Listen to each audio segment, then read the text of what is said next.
Thalassaemia ও মুমূর্ষু রোগীদের সহজার্থে রক্তদান শিবিরের আয়োজন করা হয়েছে রাধাকান্তপুর গ্রাম পঞ্চায়েতের ২৭ নম্বর লাট মসজিদে মরিয়ম ঈদগাহ প্রাঙ্গণে। জানা যায়, এই মসজিদ কমিটির পরিচালনায় চতুর্থ বর্ষে পদার্পণ করেছে এই রক্তদান শিবির। মঙ্গলবার সকাল থেকে শুরু হয় এই রক্তদান শিবির।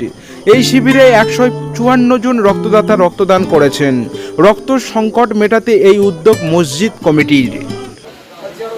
আমরা প্রথমত ভেবেছিলাম যে আমাদের এখানে অনেক মুসলিম সম্প্রদায়, যাদেরকে আমরা অজ্ঞতা থেকে দূর করার জন্য, রক্তের চাহিদা বোঝানোর জন্য আমরা একটা পরিকল্পনা নিয়েছিলাম।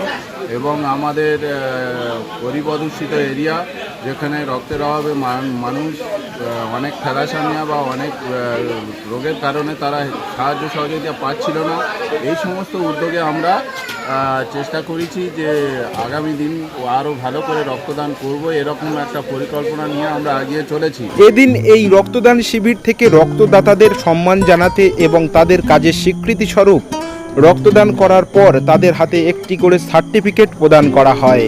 রক্তদান একটি গুরুত্বপূর্ণ কাজ, যা মানুষের জীবন বাঁচায়। রক্তদাতাদের উৎসাহিত করার জন্য এবং তাদের কাজের স্বীকৃতি স্বরূপ সার্টিফিকেট প্রদান করা হয়। রক্তদানকে আরও জনপ্রিয় করার জন্য এই ধরনের স্বীকৃতি প্রয়োজন। আমাদের এই অনুষ্ঠানটা মূলত মসজিদের তরফ থেকে জলসা আকারে হতো আজ থেকে 25 বছর আগে থেকে।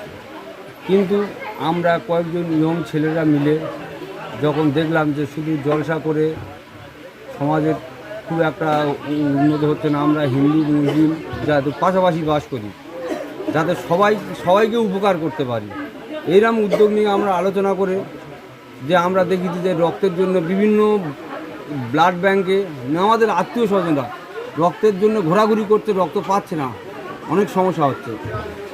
তাই আমরা কি করলাম যে আমাদের কাকার ছেলে, সে রক্তদানের ক্যাম্প করে শাহরুখপুরকাই, ওর সঙ্গে যোগাযোগ করে আমরা বললাম আমরা এখানে ক্যাম্প করবো, গরিব এলাকায় আমরা এখানে ক্যাম্প করব করে যে মসজিদের তরফ থেকে যে এরকম যে সামাজিক অনুষ্ঠান করা যায়, এই বার্তা সবার কাছে দেব।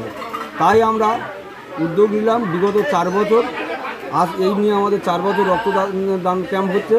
এবং আমরা গর্বের সঙ্গে এটাও জানাচ্ছি যে আমাদের যে সমস্ত রক্তদাতাগণ রক্ত দিয়েছিলেন, তাদের থেকে আজ পর্যন্ত 200 কার্ড রক্তদাতারা নিয়ে গিয়ে তাদের নিকট আত্মীয় বা অন্য কোনো যে কোনো মুমূর্ষু রোগী আমাদের 200 কার্ড নিয়ে গিয়ে সঙ্গে সঙ্গে রক্ত পেয়েছে। এই রক্তদান শিবিরে উপস্থিত ছিলেন রাধাকান্তপুর গ্রাম পঞ্চায়েতের প্রধান দেবযানী হালদার, উপপ্রধান বাবুর আলী বৈদ্য সহ মসজিদ কমিটির বিশিষ্ট ব্যক্তিবর্গরা।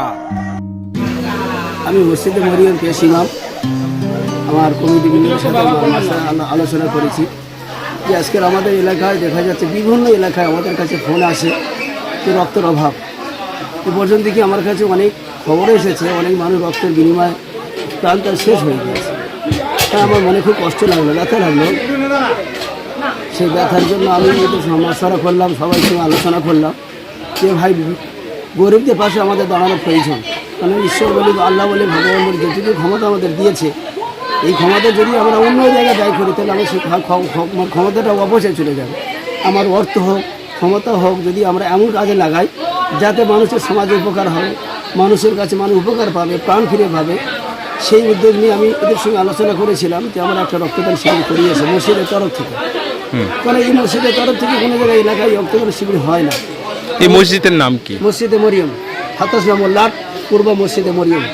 আচ্ছা, মসজিদের নাম। প্রতি বছর কি এরকম? আমরা প্রতি বছর এই 4 বছর করছি। আমরা আগামী দিনে কি করতে চান? আশা করি যতদিন মালিক আমাদের ক্ষমতা রেখেছেন আমরা এই প্রোগ্রামটা চালিয়ে যাওয়ার জন্য আমরা হওয়ায়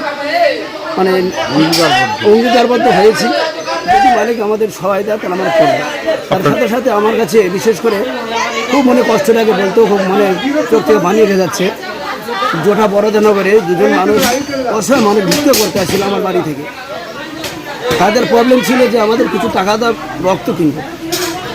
আমি বললাম আমার ফোন নাম্বার নিয়ে যাও, যত ব্লাড লাগবে, যত রক্ত লাগবে আমরা বিনা পয়সা দেবো, কিন্তু আমাদের কাছে আসবে কার্ড দিয়ে দেবো। তা তারা এসেছিলেন, আমরা তাদেরকে কার্ডও দিয়েছি। আপনাদের আশীর্বাদ মালিকের কৃপায় সেই বাড়ির তিনি গার্জেন, তিনি কর্তা, আমাদের এই অক্লান্ত মেহনতের বিনিময়ে উপরওয়ালার ঈশ্বর এবং আশীর্বাদে সেই 4 দিন কী করেছে বাচ্চাদের কোলে আবার সুস্থ ফিরে এসেছে। এটা আমাদের মনের কাছে আনন্দ। আরও পাই অন্য লোক মানুষের কাছে এটা পৌঁছে দেওয়ার জন্য, সেই জন্য আমি এই পরিকল্পনা করেছি আমরা সবাই মিলে। আশা করি আপনাদের জন্য আমাদের জন্য আপনার আশীর্বাদ করলে যেন আমরা যে অঙ্গীকারবদ্ধ হয়েছি যেন এটা চালাতে পারি, এই বলে আমার বক্তব্য শেষ করলাম।